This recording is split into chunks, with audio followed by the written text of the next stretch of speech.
अंश्च प्रहिणोति तस्मै तन्मदेवमात्मबुद्धिप्रकाशं मुमुक्षुर्वै शरणमहं प्रपद्ये। ॐ शान्ति शान्ति शान्तिः।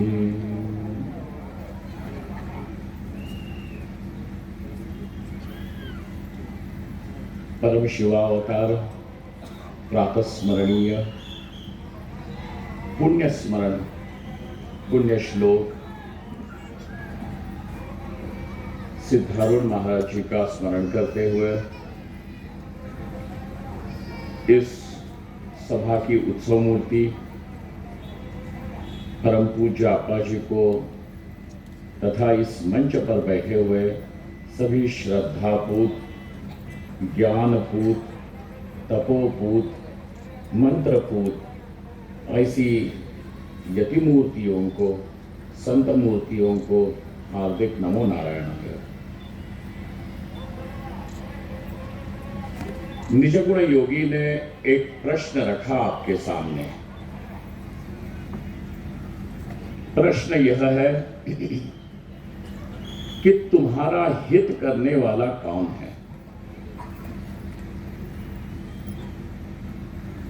तुम्हारा हित किससे होगा? तुम्हारा फायदा किससे होगा?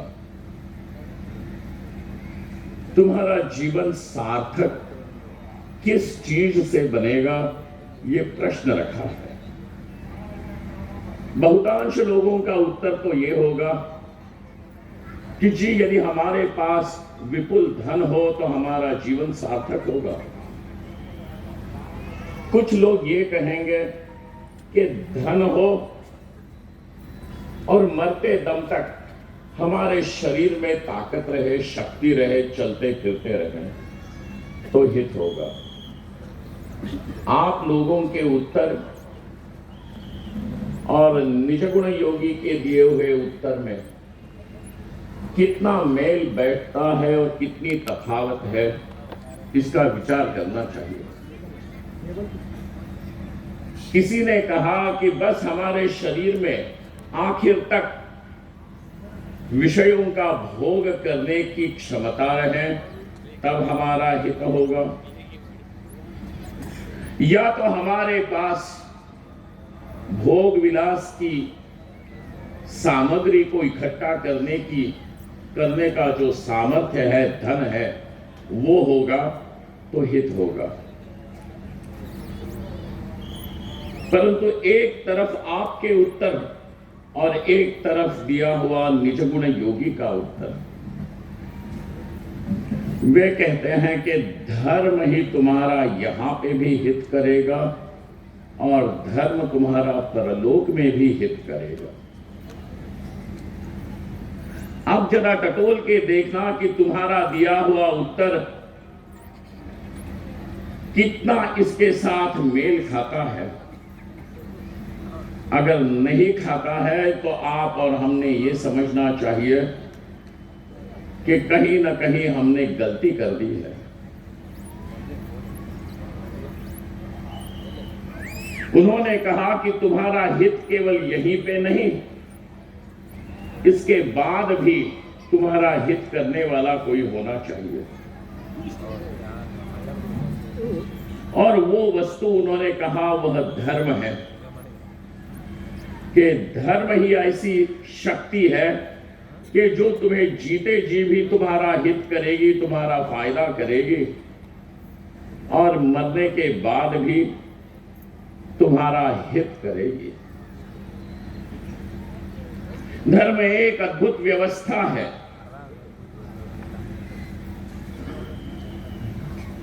यदि मनुष्य को जिस तरह कर्म करने की छूट मिल जाए, स्वातंत्र्य मिल जाए, तो आप ये समझना कि यहां पे रक्तपात होगा, क्योंकि हर एक मनुष्य अपनी अपनी वासना की पूर्ति के लिए, अपने अपने स्वार्थ के पूर्ति के लिए इस तरह जुट जाएगा कि औरों की परवाह ही न हो। दूसरों को रोनते हुए, कुचलते हुए, रगड़ते हुए वह केवल अपना स्वार्थ और अपने विषय भोग की सामग्री को इकट्ठा करने में लग जाएगा। यही है भोगवाद। एक तरफ भोगवाद होगा और दूसरी तरफ अध्यात्मवाद होगा।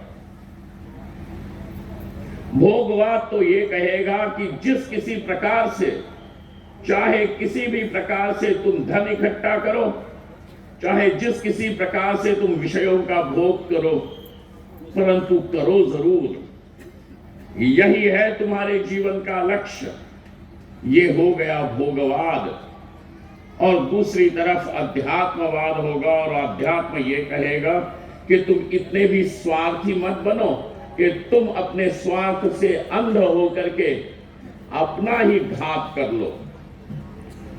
इसलिए धर्म ही एक ऐसी व्यवस्था है कि जिस व्यवस्था के द्वारा मनुष्य अपने स्वार्थ को, अपने विषय वासना को, अपने अहंकार को एक दायरे में बांध सकता है। यदि मनुष्य के इन विषय वासना को, महत्वाकांक्षा को, वासनाओं को एक दायरे में बांधने की कोई व्यवस्था न हो, तो आप समझिएगा कि ये यहां पे प्रलय होने में समय न लगेगा। इसलिए धर्म एक अद्भुत व्यवस्था है। परम पूज्य माता जी कुछ समय पहले भगवान भाष्यकार की पंक्ति उद्धृत करके उन्होंने कहा कि ये धर्म है क्या? तो शंकराचार्य भगवान ये कहते हैं कि यह धर्म मनुष्य के अभ्युदय और निश्रेयस का हेतु है। मनुष्य अपना अभ्युदय करना चाहे, निश्रेयस करना चाहे तो किस प्रकार से करें? तो उसका उत्तर यही है कि धर्म ही वो व्यवस्था है कि जो तुम्हारा अभ्युदय और निश्रेयस करेगा। अभ्युदय का अर्थ यह है कि अभितः मतलब चारों तरफ से उदय हो, मनुष्य संपन्न हो जाए। आप ये समझो कि मनुष्य भीतर से, बाहर से, इसी जीवन में, इस जीवन के बाद में, व्यक्तिगत रूप से, सामाजिक रूप से जब मनुष्य का उदय होगा तो वह उदय जिस कारण से हो रहा है वह अभ्युदय का हेतु धर्म है। शंकराचार्य भगवान क्या हर एक दार्शनिक मीमांसक यही इसी बात को दोहराएगा कि धर्म है क्या? तो कहेगा कि जिसके द्वारा जीवन को धारण किया जाता है, जिसके द्वारा मनुष्य अपना कल्याण कर सकता है, उस शक्ति का नाम धर्म है। द्विविधो ही वैदिको धर्मः। और उस धर्म के दो अंग बनते हैं कि एक जो धर्म आपको परमेश्वर का दर्शन करा दे, और धर्म का दूसरा अंग कि जो आपको परमेश्वर के दर्शन के लिए योग्यता प्रदान करे।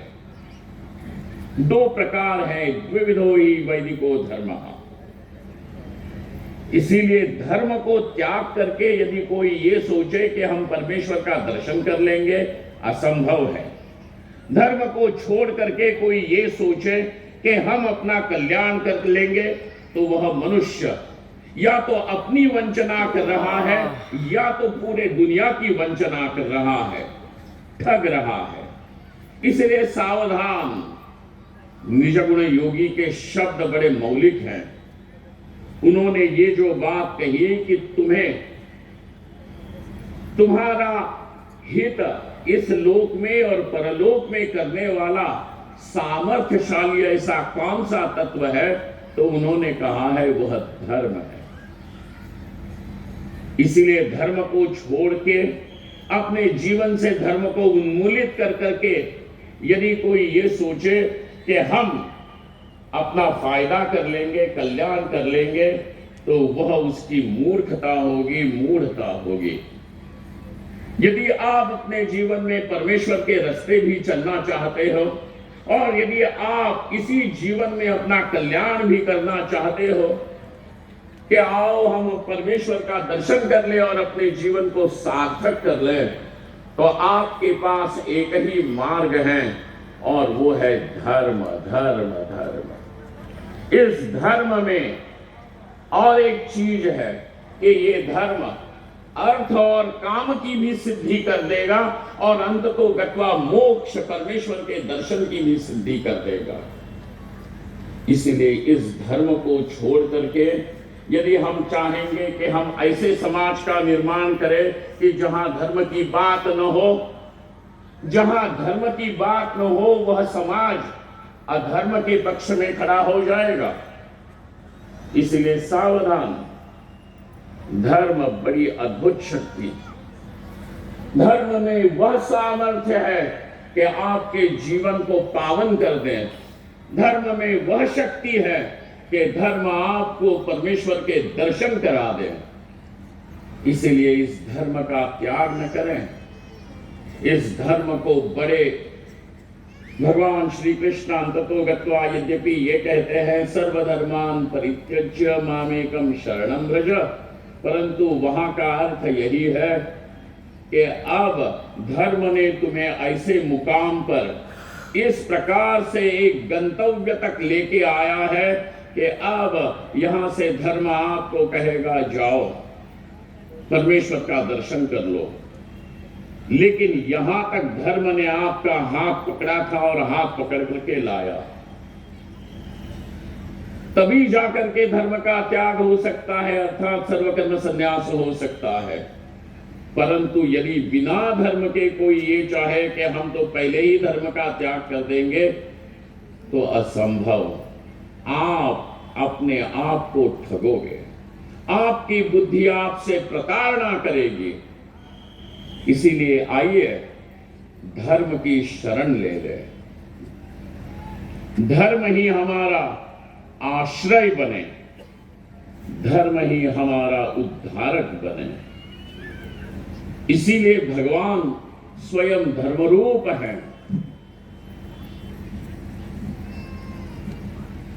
यहां पे निजगुण योगी ने कहा कि धर्म में रति हो। रति शब्द का अर्थ बड़ा अद्भुत है। कामदेव की पत्नी है रति। जहां सुख के लिए क्रीड़ा होती है, उसमें मन रममाण होता है, उसी को कहते हैं रति। लेकिन जब आप धर्म करने लगते हो तो कष्ट उठाना पड़ता है। किंचित हरिश्चंद्र को याद करो। यदि धर्म का जीवन जीना है तो आपको कहीं ना कहीं कष्ट तप करना पड़ेगा। भगवान रामचंद्र का आदर्श आप देखो, और यहां पे कहते हैं कि धर्म में रति हो, अर्थात जो योग्य है वो करना आपको जब अच्छा लगे तो आप सही मायने में समझ लीजिए कि आप परमेश्वर के रास्ते चल दिए हैं। समय का किंचित अभाव है, परंतु हम अपने बात का यही संक्षेप कर देते हैं। यद्यपि निजगुण योगी धर्मरति की बात करते हैं, तदपि महात्मा लोगों में ये बात प्रचलित है कि कृष्णे रतिरस्तु ब्रह्मणि गतिरस्तु धर्मे मतिरस्तु, अर्थात सगुण साकार भगवान में आपकी भक्ति हो, आपका प्रेम हो। आपका प्रेम कहां हो तो लो जी आपके सामने श्री कृष्ण हैं, भगवान राम हैं, अथवा त्रिशूल धारण किए हुए भगवान उमा रमण हैं। भगवान के किसी भी इस सगुण रूप में अपने प्रीति को, अपने हृदय को डाल दो, ये हो जाती है कृष्ण रतिरस्तु। होने दो। तुम्हारी गति कहां हो तो कहते हैं हमारी गति परब्रह्म में हो, निर्गुण निराकार परमेश्वर में हो। परंतु तुम्हारे जीवन का आश्रय और तुम्हारे व्यवहार का निर्णायक कौन होगा तो होगा केवल धर्म ही। क्या योग्य है, क्या अयोग्य है, इसलिए कहता है कि धर्मे मतिरस्तु, आपकी मति धर्म में स्थिर हो। और इसीलिए यह जो धर्म है, वैदिक धर्म, जो हम सबका कल्याण करने के लिए ही यहाँ पे अवतरित हुआ है, उस धर्म के दो अंग हैं, दो मुख्य अंग। एक है क्षात्र तेज और एक है ब्राह्म तेज। महाभारत के इस श्लोक से मैं अपने इस वक्तव्य को पूर्ण विराम दूंगा। महाभारत ये कहता है कि देखना, सावधान हो जाओ शत्रु। अग्रतश्चतुरो वेदाः पृष्ठतः सशरं धनुः इदं ब्राह्मम् इदं क्षात्रं शापादपि शरादपि। हमें सामर्थ्य ही न समझना तुम।